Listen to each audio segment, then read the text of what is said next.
I shall now review Hitler's War by David Irving. I read the 2019 edition. Previously we looked at Professor Edward Elton's book At a Wit's End, and I rated it on a number of metrics.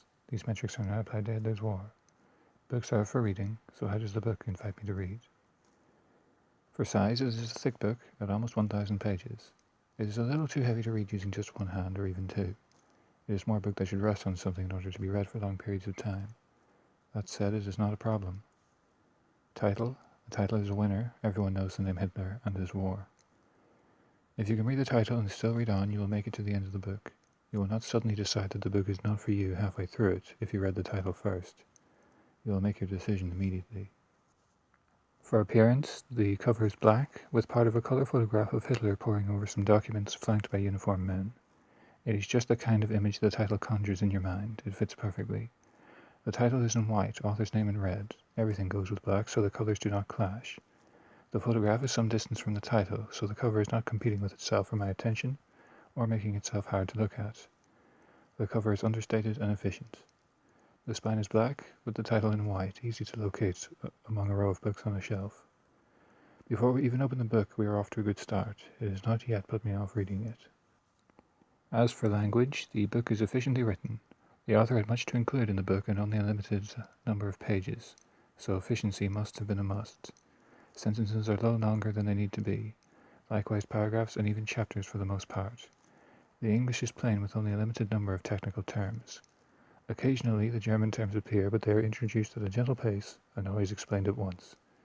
You do not have to be a specialist to read the book. The book has plenty of figures and footnotes. There are several colour and black and white photographs and pictures located in 5 places in the book. The size of the book allows the photographs to be generously sized. Footnotes exist in abundance. The photographs themselves are given detailed captions, and about 100 pages are devoted to sources. These sources appear all together at the end of the book, but sometimes footnotes appear in the book itself to clarify certain points. There can be no doubt that the book was properly researched. The substance of the book is a history of the Second World War and its prelude. There are other authors, like Anthony Beevor and Max Hastings, who have also written extensively about the war, with whole books devoted to single campaigns, like Crete or Stalingrad. They have also written overviews of the war from all perspectives. This book is an overview of the whole war from one perspective, so it strikes an unusual balance between breadth and depth.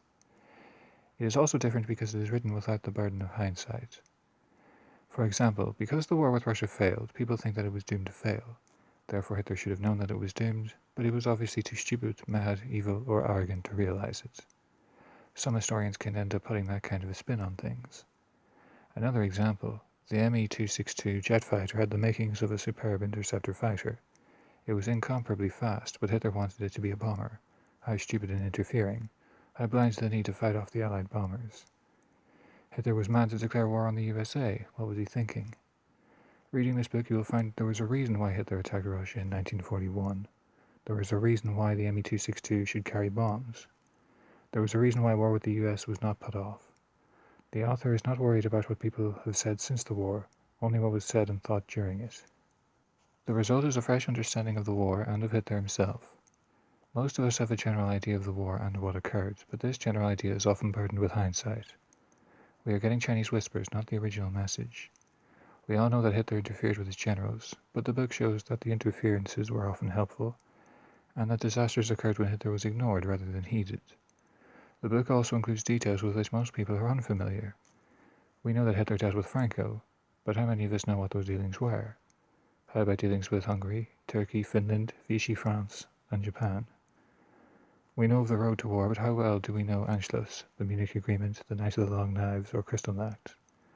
The book reveals much about each.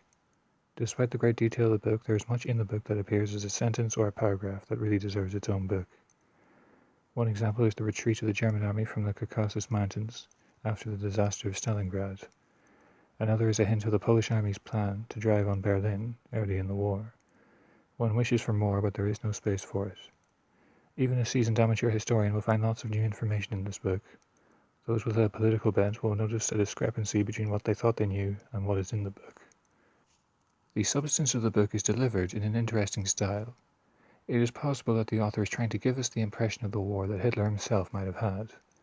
Thus, the spectacular successes are spectacular, with suitable adjectives to illustrate the point. The setbacks are easily dismissed, or of limited damage, or can be blamed squarely on an individual, and do not necessarily bode ill for the future. Even as the war turns against Germany, there are still glimmers of hope, and are presented in encouraging and hopeful language. There is a persistent tone that Germany can still win, and a persistent theme that Germany will win as long as her leaders remain steadfast and loyal. This, possibly more than anything, helps the reader to see why the war went on and on. It was not madness or evil, but simply that there never seemed to be a moment when the war was definitely lost. Why give up only to find out later that victory was only a few months away? The substance will help you to understand the facts of the war, but the style will help you to understand the mentality behind it. This book is definitely worth the read.